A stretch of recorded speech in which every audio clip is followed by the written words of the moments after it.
মেফতাহুল ইসলাম জিয়নের পক্ষে ছিলাম আপিল শুনানিতে। আজকে যে রায়টি হলো সে রায়টি বলেন এবং এই রায়ের প্রতিক্রিয়াটা জানান। পুরো রায় সংশ্লিষ্ট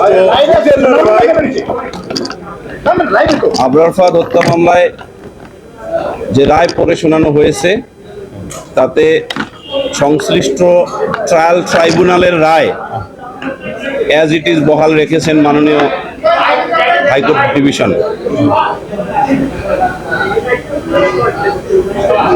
যেহেতু আইনগতভাবে রায়ের কপি না পাওয়া পর্যন্ত এবং মহামান্য হাইকোর্ট বিভাগের রায়ের বিরুদ্ধে সংশ্লিষ্ট ফোরাম মহামান্য আপিল বিভাগে রায় না করা আপিল না করা পর্যন্ত কোনো কিছু ওই রায় বিষয়ে বলা যাবে না। তবে আসামি দুইজনের পক্ষে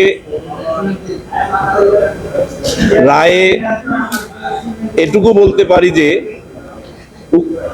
আজকে প্রদত্ত রায়ে আমি আইনজীবী হিসাবে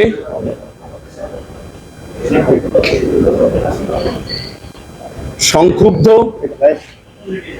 এবং আমি মনে করি